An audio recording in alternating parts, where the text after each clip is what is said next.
perspective of delineation.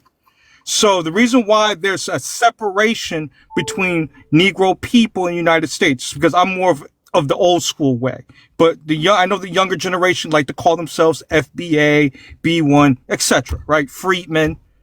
These are the different, I would say, delineation names that are from the lineage-based community that people actually go by. Okay, so there is an older group of people called the freemen that's what you're telling me. Negro is first. Negro is the people who went through the transatlantic slave trade. But there's other people who go by different names because they might not like Negro. They might not like FBA. So each one has their own, I would say, lineage-based ideology within the lineage-based movement to kind of give you a bigger, full context.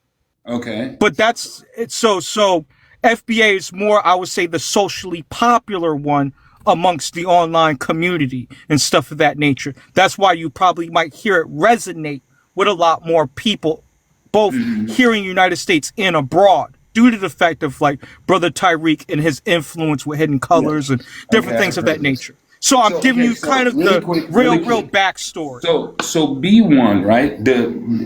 It is an acronym for Black First. Correct me if I'm wrong. Yes, and they consider. Wait. I want to address that. So B1, they consider. Like B1. Yeah, I'll talk about like B1 is like people that might be bi-ethnic or stuff of that nature that might have two different ethnic groups that's within them, but they still support Black American causes. Some could even say that they're an extension of Pan-Africanism. That's the reason why some of the people might have distanced themselves away from even the term B1 itself. To kind of give you more of a context why B1 and FBA may not be jiving together. Really quick, hold on. I hate to break your cadence, but I really want to understand this. Really. So we have B1 somewhat connected, you're saying, to Pan-Africanism. And are they a part of Garvey? Are they the ones that are constantly mentioned? No. It's not really per se a part of the Garvey from the perspective. Based off of Jason Black, if you're not familiar with them, or TBA. I've heard. Yeah. So these are the people who originated these type of talking points. All right. And what they were trying to do is that when you're underneath the system of white supremacy or white tea supremacy, my bad, because of TikTok, they're more or less tying to the ideology of Dr. Neely Fuller. If you're not familiar with his book, The Code, you probably heard people say the code. There's actually called the compensatory code, et cetera. Okay. That's where that framework comes from an intellectual standpoint, if you get where I'm coming from. The reason why it becomes a logical fallacy to a certain extent is when you have people that are Nigerian who engaged in the slave trade, people who are Ghanaian who engaged in the slave trade of our people. So they're not really per se underneath the system of white supremacy. They're actually collaborators. And they still keep that same energy to this day. So I'm just giving you, there's more areas that I could point to that are melanated people. Yeah, I never thought about that whole... Nobody never thinks about that because they want to put everybody underneath the blackness and one different ideology when these people have slave traders or slave master mentality. No different from some of the Native Americans. I'm speaking from a historical perspective because I'm a Negro. So I'm giving you some historical context. So are the Nigerians and the Ghanaians, are they an enemy within these, these two groups? No, I'm saying from my perspective as a Negro. I'm a Negro person, but I rock with FBA. So I'm telling you, from my Negro perspective, I don't rock with Nigerians because I don't rock with Ghanaians. I don't even rock with white tea people who own slaves and Native American people who own slaves because they've owned people who look like me. I don't rock with that because I don't believe in any aspect of slavery. You kind of see where I'm coming from? Oh no! If I care about the liberation of people, why would I want to associate with people who oppress people? That's just a simple, logical response. So is it okay for you? All right. So I'm going to open it up. Hold on, Brian, because I'm trying to. I'm not speaking for everybody, sir. I actually spoke specifically about myself. I want to open the panel up because my thing is this: if you're in the United States currently, Nigerians are, you know what's going on with the Nigerians, and the Nigerians are taking the place of what they call, and I know I'm throwing some wood in the fire here, but Nigerians are taking the place of the Asians, or a certain type of Asian, I don't know which one it is, for the model minority. I just read that. I don't know. No, that's not true. So what's going on with that is like let's talk about this. First of all, Nigerians are known for scamming with the degree mills, right? This is some things I actually have on my page that I discuss about. They come into, they take jobs from Black American people, saying that they're Black under what I would consider melanin misrepresentation. So they're saying that they're Black American people from this country, but they're lying about that. It's gone so far as to what I would consider Negroization. Melanin misrepresentation. No, this is stuff I've written about in my book. Melanin material misrepresentation, meaning that on government documentation, they're saying that they're Black American people, and they're not. They should be identifying themselves as other and identifying that they're an immigrant and their status. So that's what they should be doing. So that's what's kind of some of the problems. So when they get this funding, they apply for the Dr. Martin Luther King Scholarship, where their people have never fought in the Civil War or the civil rights of our people. And this is where it becomes problematic. Full stop. So here's my question. So me, and I'm very, very curious, and you're hitting all of my questions. You're helping me clear it up. So for me, so you're telling me I'm first generation United States. I'm not Nigerian. I'm not, I could trace back at least to, my great grandfather's grandfather, as far as that. So my parents come to the United States. I'm born there. I'm considered a United States citizen. But if I apply for the Martin Luther King grant, I'm wrong. That's basically what you're very wrong. And you're being very deceptive because your people. No. I'm going to tell you the reason why you're wrong, because your people wasn't here during civil rights. My people were. My people fought for those type of rights. Your people didn't. So why would you want to apply? Why would you feel comfortable? So my question to you is, because you asked me a boatload of questions. Where did my parents go to? No. Wait. Because this is what goes on with some of the talking points that some of you immigrants have said. We get pulled over by the wait. I said some. But you talking to him. You talking to him. I said some. I said some. We don't know some anything. You was talking to him. This is the talking. Now you get caught up in the mix. Now all of a sudden are you going to let me speak, say sir? Because I didn't speak the whole because time. that's what other people are not going to do. If you're going to talk to him, talk to him. You know what? I know don't how bring to fix in it. everybody else. I know how to fix it. We are grown men. Do y'all not like talk with your friends? Like, have y'all not been in the barbershop? Y'all can't have like a reputable dialogue without getting impulsive and crazy? Let's act our age, not our dick size, gentlemen. Continue. Hey, Jay. I just want to address what you just said in reference to that. It is going to be difficult to have a regular dialogue because, and this is what he's getting at. And this is what I was saying before. We have suffered to such a detrimental level that most people who they believe are just, because what I'm getting from what he's saying is they're benefiting off of certain immoral acts that they did not suffer just to get into certain positions. Walk me through. Hold on, Baba. What are you talking about? Immoral acts. So what I'm saying is, when you said you don't know what my mother went through in high school, right? Some of these people will get offended by that. Here's why: because to them that's minuscule compared to what we have, what some of us have suffered on a deeper and more level. But that's where it starts to get a little bit murky for me, because I believe, and I'm not trying to say, feel sorry for my mother. What I'm saying is, I think black suffering is black suffering. That's my personal opinion. No, I'm not disagreeing. I'm just trying to clear some of this up because it's not really getting us. Maybe I need to change my prompt, because maybe I don't have the emotional. I mean, the intellectual ability to understand a lot No, of no, us. no, no, no. It's not that you Hey, don't. It's just that we don't. A lot of us don't have the temperance because of the level of suffering. That's what I'm saying.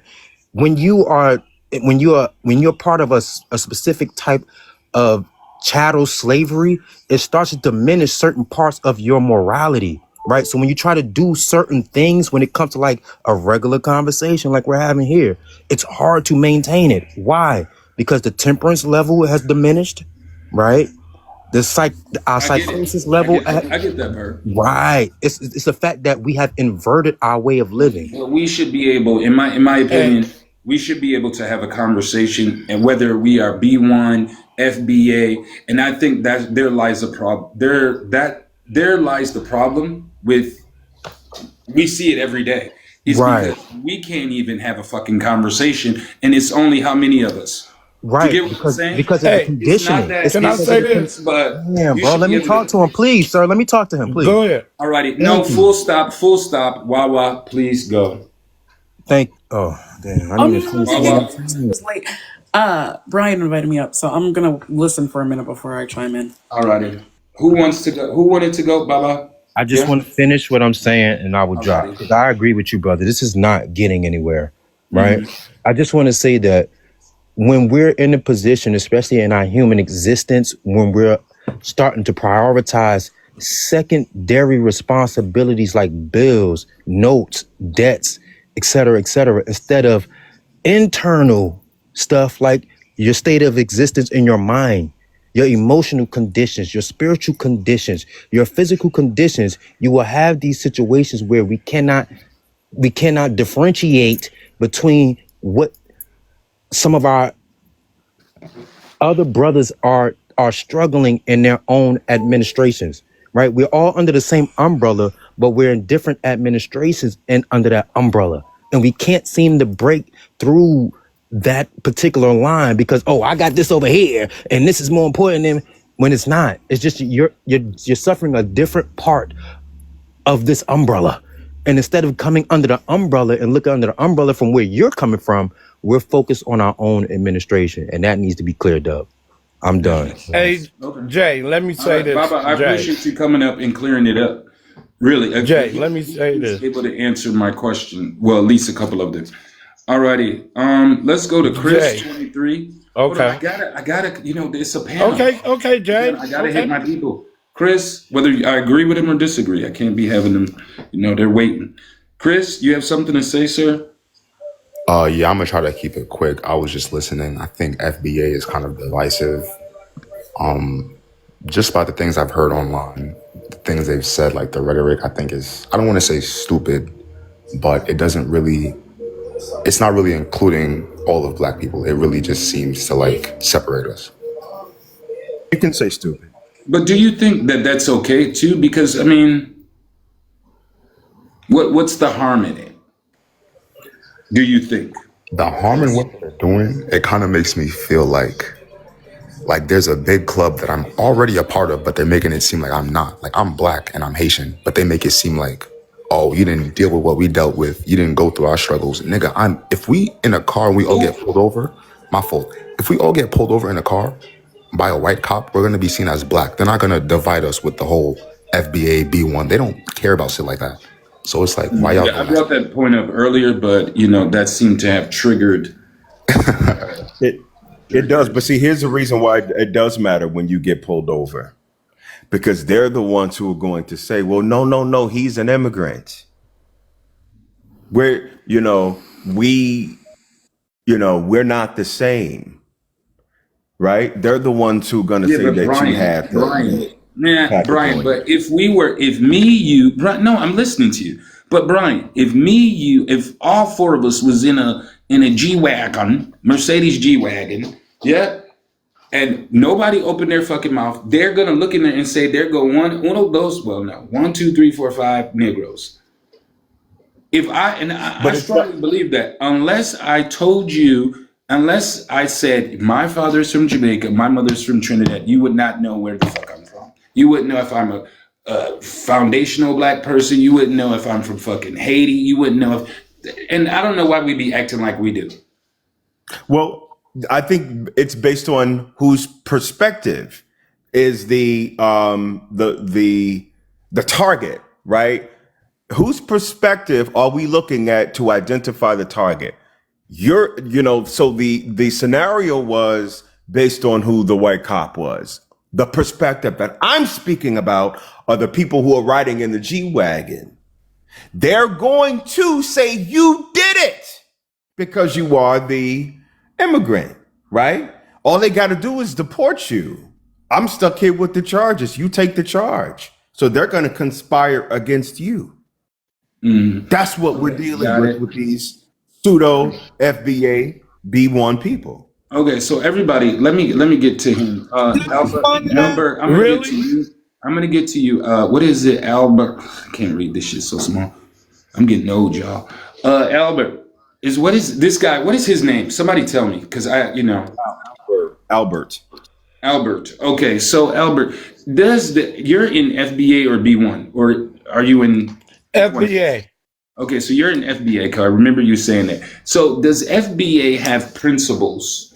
Like, does it have I'm just asking. So can you walk me through? Can you walk me through the top three principles? Here we go. As an FBA, I can't enjoy my rights as other people can't enjoy their rights. But how dare y'all tell me I ain't got the right to have rights? This came in here has to leave. Hold on. We'll stop. Okay. Brian, get Don Trail. I do not need those people over here. They block them, find them and block them. The lives and all of those people, they got to go. They cannot be in here because this is a conversation. This is not, one of those types of lives. They got to be blocked out of this live. All right. I can't enjoy my rights if other people don't have theirs. But how dare you tell me I don't have rights? So when I say who I am, how dare you tell me I'm stupid? How dare you tell me I'm following a leader? How dare you tell me my life and me being born? Albert, I need you to refocus, sir. I asked you, what are the what? Do you remember the question? Oh yeah. Okay. We're about helping everybody like we've been. Okay, who you think helped every other race? We did. Who you think stood up for everybody? We did, but we had a different name, didn't we? That is again, we was African American, wasn't we? Again, sir, that is not. Wait. I'm asking you. My question those are the same. I'm not about to scream over nobody. I don't scream. I don't do all of that. I apologize. So my question, if you can't answer the question, then you simply can't answer the question. The question was, what are the principles of FBA?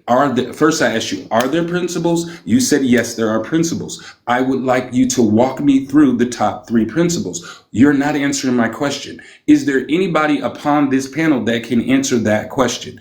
I am here to understand. I am not here to be combative. I am not coming for FBA. I'm not coming for B1. I'm trying to get an understanding. I think a lot of people within this live right now are trying to get an understanding because FBA B1 is popping up on my algorithm. I don't know nothing about it really. So I'm trying to get an understanding. We're not here to fight. This is not that type of live. This is the black suburbs. And guess what?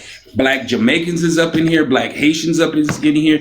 Everybody that's black. But this gonna be the suburbs. We're gonna show some decorum and we're gonna answer the questions. So can anybody on the panel answer my question? But wait. How do you do no? that? I'm not waiting for that. I'm not waiting for anything. Can anybody answer the question? Does FBA have principles? And if they do, I wouldn't want to know the top three. So that's a no. All right. So anybody else want to go? I'll address that then, since the individual. All right. So some of the principles in which they're going by is, first of all, it's reparations, right? We want to make sure reparations goes to the ones that grew up. That's the first and foremost. We want to have other people. Yeah, we want to have other people stop misrepresenting us, right? In our interests. You have people like Barack Obama, Kamala Harris. These are people who are immigrants that they will consider tethers. Quickly, I'm sorry, I'm cutting you off. I keep seeing this too, and I keep hearing this. What is the fascination with the word tether?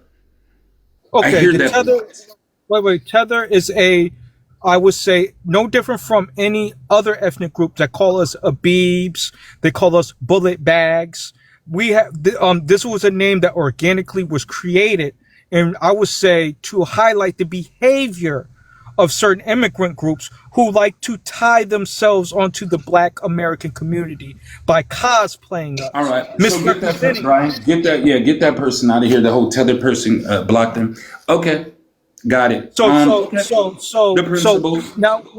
now when it goes down, one of the principles is making sure that people who are us are really us, and that they're pushing our interests and our agendas. When you have a Barack Obama, Kamala Harris, these people are first or second generation immigrants who's saying that they're Black American people, but they're doing things to undermine our human rights. In our advancement of our people. For example, what is so is by when you're saying, okay, so Kamala, by her being the vice president of the United States, she somehow through that act undermined your human rights is what I'm hearing. She actually was running for president, right? And I'll give you an example. She was running for president before she became vice president, sir, right? And when she was running on the campaign trail, people like such as myself and others that are descendants of Negro chattel slavery was asking for reparations. She said, I'm not going to do a policy specifically for Black people. No, that's what she did in a soundbite, sir. Then you also have this Nigerian guy named Michael Che, who said he wants to get. I got you on Kamala. I got you. No. I don't like to wait. So now let's go to Obama. How did Obama undermine your? You said that people like Obama, Kamala, they're undermining your basically your existence. Okay, now I can go to Obama so I can go specifically to Obama. Obama called Black people who were thugs who were protesting the injustice of Black people that were in Baltimore that were getting murdered by the police, unalived by the police. So that's an example, and he called them thugs. Instead of him sympathizing and working with the people and making effective policies, what he did was undermine us in that. He had a chance to push for reparations. Wait, I'm giving you a list. Before he was the president or after? This is during his presidency. This is during his presidency. Yeah, so I'm giving you even an example of his friend that was in Boston, right? Who was a Black. Repeat the statement to me again. So that was the first I'm one. Googling it. What was the statement again? Well, I think it was Freddie Gray, to be exact. That was the victim's name. Yeah, I know. Yeah, I know. Okay. So I'm giving you real things that has been documented. I have a background. I have a master's in criminal justice because I definitely want to address this police car thing as well, because you're talking to somebody who has a background in these conversations, and I'm equipped to. You're walking me through So you were walking me through the principles. So reparations. So if we want to, what we consider number two was delineation. What? Okay. Delineation. That means separation of other Black and melanated people. That means any melanated immigrant who's saying that they're Black and that we're going to separate and stop that. You guys are from your tribe, or you guys are from your culture, but you're not Black American. You're not a part of our plight. It doesn't matter if you have the same skin color. You do not have the same set of experiences historically here on this soil called America. That's what we're talking about. Full stop. Were you talking about okay, I got you. I'm listening very closely. But you said that Obama had made a comment about the protesters, not directly about Freddie Gray, correct? No, yeah, he called the protesters who were protesting against the injustice. He called them thugs. Okay, let's clarify that.